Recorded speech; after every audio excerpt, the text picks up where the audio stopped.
Hi, my name is Chris Norman, also known as Nose, and I'm one of the co-authors of the GURPS Game Aid for Foundry, and this is the next video in my Learning GURPS series, NPCs, or non-player characters. This will be a short video because there's only one rule for NPCs, and I wish I'd been told this when I started with GURPS, and it seems so logical now, but I was so wrapped up in the rules that I couldn't see the forest for the trees. And the rule is, you do not need to pay character points to build an NPC. There you have it. My work is done. So why is that, you may ask? Well, let me tell you a story. Way back in 1982, and yes, I am that old, I was playing Advanced Dungeons & Dragons, and I rolled up a character with a 15, a 13, some 10s, and some 9s. But my roommate rolled a character with an 18, two 17s, a 15, and a couple of 12s. Now, we both had fun playing our characters, but face it, he had more fun. And that started my quest to find a gaming system that would allow you to create characters equally, which eventually led me to GURPS. In GURPS, you purchase a player character using character points because you're purchasing an amount of fun. You're not purchasing combat effectiveness, you're purchasing the fun things that you can do with that character. Obviously, a character that has 100 points in combat is going to mop up a character that has 100 points in investigation skills, but the player might have a lot of fun playing with that second character if they were playing in a Cthulhian horror mystery adventure where you must solve the murder and keep the old ones from emerging. So character points are a way to equate fun. And with that definition, it's easy to see why you don't spend player character points to make an NPC. In fact, you don't actually have to follow any of the character creation rules, because those rules are in place basically to calculate the amount of character points that each feature is worth. Instead, I follow the process that Mook taught me, and that we include in our GURPS Game Aid in the Mook generator. First, write down the name of your PC. Then a description or a motivation like old guard, fit but tired, just wants to put in the hours and go back to his wife. Then you go through and assign attributes, traits or advantages, and skills, and maybe treasure.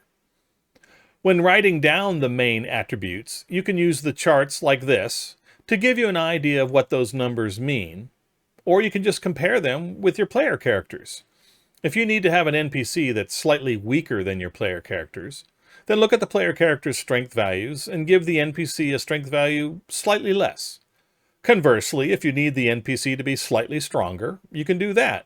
When it comes to the secondary attributes, again, you don't have to go through the character creation logic to determine the exact numbers, since those numbers can be modified in GURPS by spending character points on various advantages. Oh, right. We don't need to spend character points to make an NPC. So you can just write down whatever numbers you want.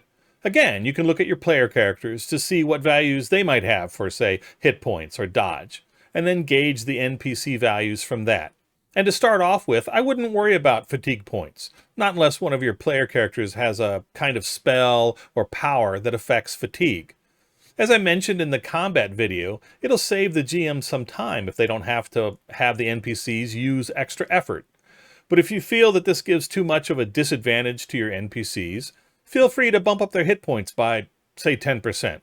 But don't go crazy, this isn't Dungeons and Dragons. The extra 10% is just meant to prolong the life of the NPC just a little bit, to offset their inability to use extra effort. But it'll save you, the GM, a bit of hassle. As for dodge, just remember this.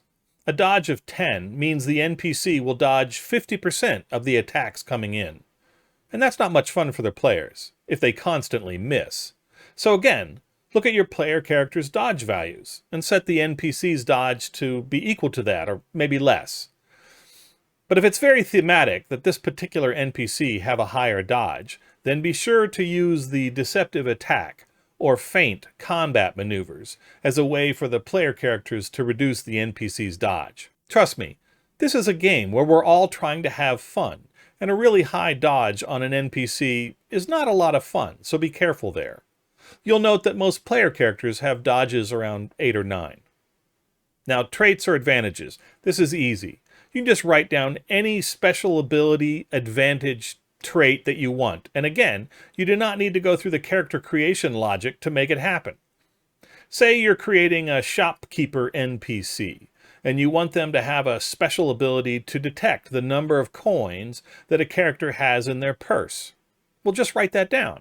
You don't need to calculate the cost of the detect advantage with the appropriate enhancements and limitations. Just write down detect coins in purse 12 or less. And maybe this shopkeeper was a failed wizard and only remembers one spell, an electric shock that does 1d-2 burn damage and causes the target to roll versus their health or drop what's in their hand. They might use this on shoplifters. Of course, you could build this attack using the character creation rules for innate attack with affliction, but you don't need to. Just write down what you want it to do and don't worry about how it would be built or how much it would cost.